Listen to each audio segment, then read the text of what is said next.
1. سيرسليان وديكيرنس، وهزيمه سيرسليان في ملعبه 1-0 من نادي ديكيرنس.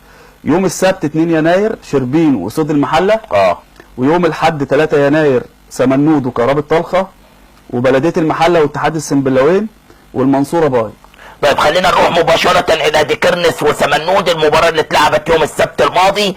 الزميل محمود خالد اللي بقرر له التعازي في وفاة والدته، ربنا يتغمدها بالرحمة والمغفرة، ومعه العربي الأشموني وصلاح الزغبي كانوا في هذه المباراة وجاءوا لنا بهذا التقرير.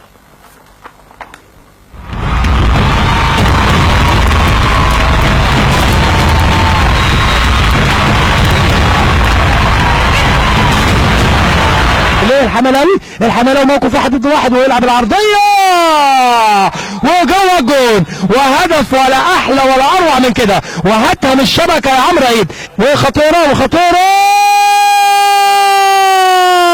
يا سلام عليك يا كوره، وهدف ولا احلى ولا اروع من كده. شكرا للزميل عبد الناصر زيدان وضيوف الكرام معنا في هذا اللقاء الكابتن محمد جنيدي المدير الفني لفريق سمنود، بنقدم له تهنئه من قناه القاهره واغلى 3 نقاط يا كابتن في خارج ملعبك. تقول ايه النهارده على اللقاء؟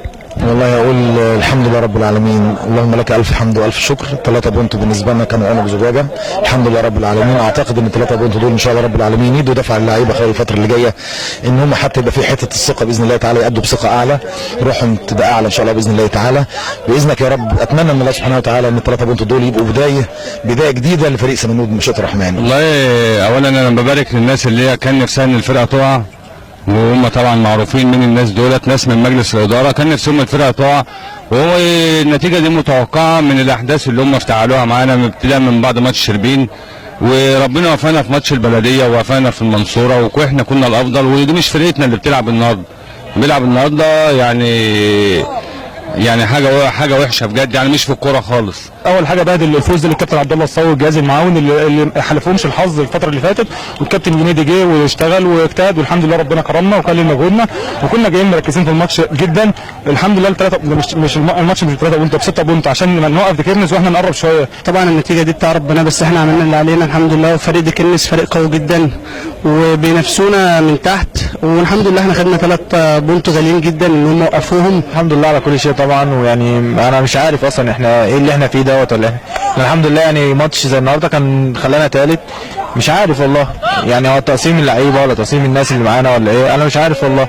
في حاجات غلط كتير احنا مش عارفين في ايه اصلا. الحمد لله والله يا كابتن محمود، اللعبه كانت بس كان في شويه دربكه في الملعب، بس احنا كنا بادئين كويس. لو كنا نهينا بنفس ما بدينا كان زماننا 3 بونت في جيبنا. بس اللي زعلنا عليه بس ان كابتن حسام زعل مننا وساب الملعب ومشى، يا ريت بس انتوا تقنعوه ان هو يفضل معانا، ده شرف كبير ليا ان انا كناشئ ان هو اداني في الملعب، وثقته دي كبيره عني، بتديني دفعه جامده باذن الله في مستقبلي. حقق فريق سمنود المفاجاه وفاز على مضيفه فريق ديكيرنس بهدفين لا شيء، وعاد باغلى 3 نقاط من ملعب نادي ديكيرنس الرياضي. كان معكم محمود خالد، التلفزيون المصري، قناه القاهره، برنامج كرة بلدنا.